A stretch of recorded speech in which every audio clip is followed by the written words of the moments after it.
बिस्मिल्लाहिर्रहमानिर्रहीम। आज इमरान खान साहब की जो टॉक्स के ऊपर गैर एलानिया पाबंदी है, सेंसरशिप है, अखबारात में भी हम देखते हैं और आपके चैनल्स पे भी हमें इस बात का इदराक है कि आपकी स्टोरीज़ जाती हैं, लेकिन नामालूम वजूहात की बिना पे उसको उस तरह से रिपोर्ट नहीं किया जा रहा है। और इस के ख़िलाफ़ जो है हम मीडिया से जो मालिकान हैं उनसे हम ये रिक्वेस्ट भी करते हैं और एहतजाज भी करते हैं कि ये अवाम का हक़ है कि अपने वो जो महबूब सियासी रहनुमा की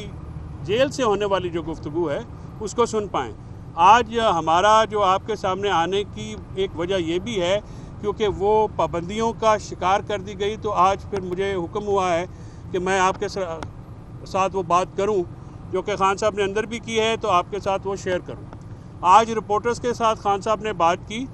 2 पिछली तारीख़ों के ऊपर, क्योंकि समाअत बहुत मुख्तसर थी, लिहाजा वहाँ पे सैर असल बात भी नहीं हो सकी। और खान साहब ने ये कहा कि उनको ये नहीं मालूम था कि वहाँ पे मीडिया आया है, क्योंकि वो इतनी जल्दी में समाअत हुई और ख़त्म हो गई। आज मीडिया से बात करते हुए वहाँ पे खान साहब ने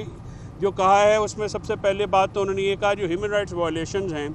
और जो उनके साथ हुआ, जो इंतज़ार पंजोथा की गुमशुदगी है, जो हमारे वर्कर्स के साथ हुआ है, उसके लिए सलमान अकरम राजा साहब को ये हदायत जो है ऑलरेडी जारी है कि सुप्रीम कोर्ट में वो जाएं और सुप्रीम कोर्ट में ये तमाम चीज़ें जजेस के सामने रखें कि जो ये कानून की, आइन की ख़िलाफ़ वर्जी हुई है, अवाम के बुनियादी हकूक़ की ख़िलाफ़ वर्जी हुई है, इसको जो है वो अदालत सामने रखे और अदालत जो है इस पे ऊपर नोटिस ले, क्योंकि जो सुप्रीम कोर्ट है वो अवाम के बुनियादी हकूक़ की मुहाफ़िज़ अदालत है और हमें सुप्रीम कोर्ट से उम्मीद है जजिस के से कि वो अवाम के इस मामले के ऊपर जो है जो उनके साथ जुल्म सितम हुआ, जो उनके बुनियादी हकूक़ की खिलाफ वर्जी हुई, इस पर वो नोटिस लेंगे। इसके साथ साथ खान साहब ने चाइना पे और जो इस वक्त फ्यूड हुआ है उस पर उन्होंने बड़ा स्ट्रॉन्ग एक्सेप्शन लिया। उन्होंने कहा कि इसहाक डार एक नालायक आदमी हैं और उनको ये बाजवा साहब की टीम है जो कि लाई गई है। और ये उस वक्त मौलाना फजल रहमान साहब ने भी अपने इंटरव्यूज़ में इस बात की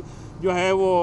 निशानदेही भी की और इसको सेकंड किया कि बाजवा साहब ने ये टीम लाए और ये नालायकों की टीम पाकिस्तान में जब से आई है तो पाकिस्तान को फ़ौरन महाज पे आइसोलेशन में रखा जा रहा है। बिलावल भुट्टो ने जब तालिबान में हमारी फ्रेंडली हुकूमत आई, पहले जो हुकूमत थी वो पाकिस्तान की दोस्त हुकूमत नहीं थी, तो उसके बावजूद वो कभी अफ़गानिस्तान नहीं गए और ये जो पाकिस्तान की आइसोलेशन है ये वहाँ से एक सिलसिला शुरू हुआ है। और अभी चाइनीज़ के साथ जो उन्होंने ये मामला रिसेंटली हुआ है, उन्होंने कहा कि ये इनसे इनकॉम्पिटेंट जो गवर्नमेंट है उन्होंने ज़िंदगी में नहीं देखी कि चाइना जैसे जो अजीम दोस्त है उसको भी ये मामला दुरुस्त नहीं कर रहे और ये जिस तरह से उनको हैंडल कर रहे हैं, इस पर खान साहब ने तहफ़्फ़ुज़ात का इज़हार किया। इसके साथ साथ खान साहब ने अपने उस अज़म का दोबारा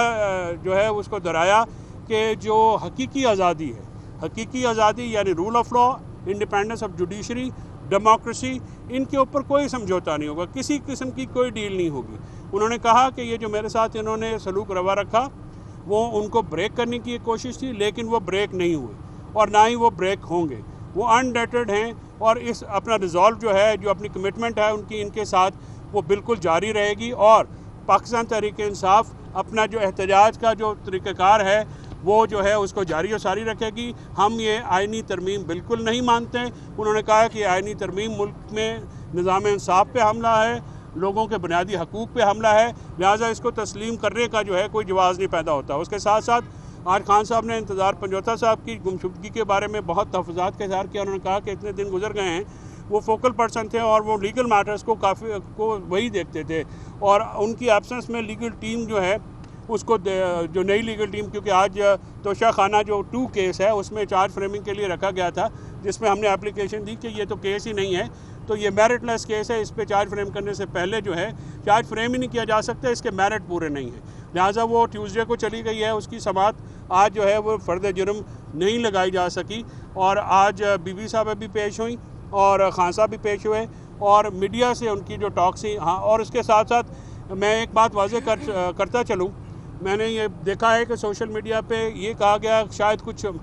बैरूनी ममालिक से आने वाले जो लोग हैं वो खान साहब से मिलने आए थे, तो उसकी वजाहत मैं कर दूं कि यहाँ पे जो फ़ॉरेन कौंसलर होते हैं, फ़ॉरेन जो सिटीज़न हैं, वो जब गिरफ्तार होते हैं तो उनको अपने कौंसलर एक्सेस दी जाती है हर एम्बेसी की। तो यहाँ पे आए रोज़ जो है कोई ना कोई एम्बेसी की गाड़ी आती है और अपने लोगों से, शहरियों से मिलती है। कोई भी एम्बेसी की गाड़ी आती है उसका ये मतलब नहीं है कि इधर सिर्फ वो खान साहब से मुलाकात करें। उनकी ना मुलाकात किसी से हुई है, ना ही ज़रूरत है, क्योंकि वो जो एम्बेसी के कौंसलर एक्सेस होती है वो सिर्फ अपने जो लोग हैं, जो सिटीजन्स हैं, उनकी हद तक होती है और उन्हीं के लिए होती है, और उसमें किसी किस्म का कोई डील का शायबा जो है वो नहीं जो है वो होना चाहिए। ये बात आज मैं आपको बिल्कुल क्लैरिफाई करूं। इसके साथ साथ मईशत के ऊपर जो खान साहब ने कहा है कि मईशत पे जो एक इनकी फिर इनकॉम्पिटेंसी सामने आ रही है कि इन्होंने जो है जब से ये आए हैं, PDM हुकूमत जब आई, जब बाजवा साहब ने हमारा चलता हुआ मुल्क जो है इनके हवाले किया और इन्होंने उस पर बर्बादी उतार दी। आज जो इतना ज़्यादा डेफिसिट आ रहा है, IMF के प्रोग्राम के अहदाफ भी नहीं मिल रहे हैं और वो जो हैं उनको अचीव करने में भी टैक्स कलेक्शन में प्रॉब्लम आ रहा है। तो इनकी नाअहलियत है और ये नाअहल हुकूमत जब तक जो है मुसल्लत रहेगी तब तक जो है ये पाकिस्तान आगे नहीं बढ़ सकता। पाकिस्तान सिर्फ रूल ऑफ लॉ, डेमोक्रेसी और इंडिपेंडेंट जुडिशरी के तहत आएगा। खान साहब ये बारहा बात कर चुके हैं कि जब तक रूल ऑफ लॉ नहीं होएगा फॉरेन इन्वेस्टमेंट नहीं आएगी, और फॉरेन इन्वेस्टमेंट के लिए ज़रूरी है कि रूल ऑफ लॉ हो। अब भी आप देखिए कि ये जो खान साहब की आज की गुफ्तगू है, ये आपके सामने रखने का मकसद ये है कि जो ऑल एंड सरेंडरी हमारे वर्कर्स भी हैं उनके सामने ये पैगाम पहुँचे। और इसके साथ साथ खान साहब को पॉलिटिकल पार्टी से नहीं मिलने दिया गया, इन स्पाइट ऑफ दैट के जो हाई कोर्ट ने उस रूल को कालादम करार दिया और कहा कि एफिडेविट दीजिए कि आप सियासी गुफ्तगू नहीं करेंगे। खान साहब ने ये कहा कि अगर वो मेरे साथ सियासी गुफ्तगू नहीं करेंगे तो हम क्या एक दूसरे का मौसम का हाल तो पूछेंगे नहीं। तो ज़ाहिर है मैं चेयरमैन हूँ और ये लोग अगर आते हैं मेरे से मुलाकात करते हैं तो फिर यही गुफ्तगू जो है वो मेरे साथ करेंगे। इसके अलावा क्या गुफ्तगू हो सकती है। और ये मुसलसल छठा 8वां हफ्ता है, बल्कि 1 महीना ये और पहले कि उनकी मीटिंग्स नहीं होने दी जा रही, और इस पर उन्होंने हदायत की है लीगल टीम जो है वो नेक्स्ट वीक में जो कंटेम्प्ट प्रोसीडिंग्स हैं उनकी बच्चों से बात नहीं कराई गई, उनका